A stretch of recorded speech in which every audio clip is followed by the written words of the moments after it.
Hey there, writing buddies. My name is Michael. Welcome back to my channel, Mr. Swaim. In today's video, I'm going to be going over part 2 of my character design. We're going to be specifically focusing on minor characters, major characters, which includes the villain. If you watched my last video, then you know that I reverse engineer my characters. If you haven't watched my last video, go do so. Now, one thing I always want to stress with this is that we are getting clues along the way, because when I write my characters, I'm really doing it in a pantser style. So even though I have kind of some plot points done beforehand, I am basically making these characters up from scratch. I'm not fleshing them out before I start writing about them. I learn about them as I'm writing. When I reverse engineer my characters, I am able to get a few hints as to who they are right off the bat. You know, what are they willing to do to accomplish their goals?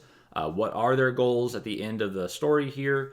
I get that information and it helps me define their core traits. As I defined in the last video, core traits are what your character is really willing to go to bat for, what they're like, that the hill that they're willing to die on, and what it is that they really stand for. These core traits could be changed over time, but they usually need some character development, which I will get into in the next video on changing that. But when it comes to their core traits, they should be things that they are willing to go into conflict for. The other way that I make minor and major characters in my story is a little different than my main character. My main character, I always just reverse engineer.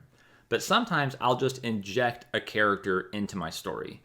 They usually will start off as either a side or minor character, and if they kind of prove themselves useful enough, then they might keep coming back and they might end up becoming a side character might become a minor character, and a minor character might even become a major character.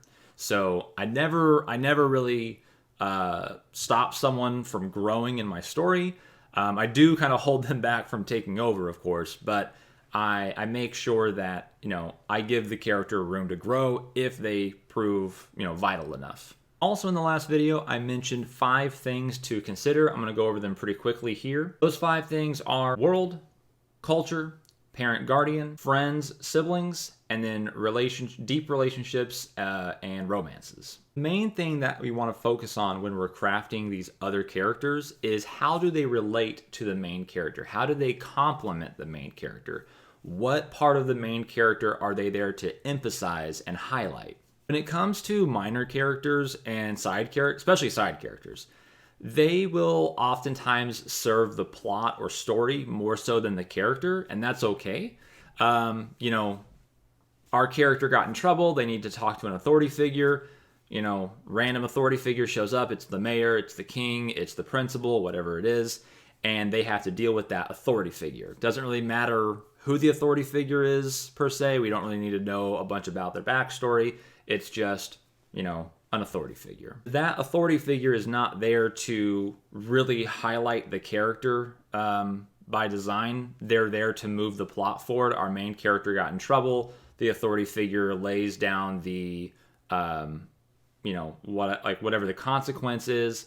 That's all they're there for. They're just moving the plot forward. When it comes to some minor characters and then all the major characters, including the villain, they are meant to not only move the plot forward, they have to do that too, but they are also there to highlight your character and show different sides of your character. When I make these characters, either by injecting them or reverse engineering them, I'm always thinking about how they are going to really interact with the main character, what they're going to do for the main character. That's really the question I'm going to be asking myself for those bigger players.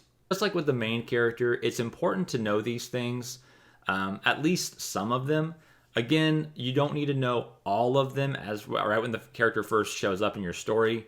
It's just the more of these things that you know, it's more tools for you to have in your pocket while you're designing the character and then showing the audience who that character is. Understanding their decision-making process is the most important part, and having some of these things kind of, you know, in your back pocket will make it more clear while you're writing the character, which will then make it more clear for your readers when they're reading them. Let me know in the comments below how you build your other characters besides your main character, your major, your minors, your villain. How do you go about building them? Until next time, happy writing, happy reading.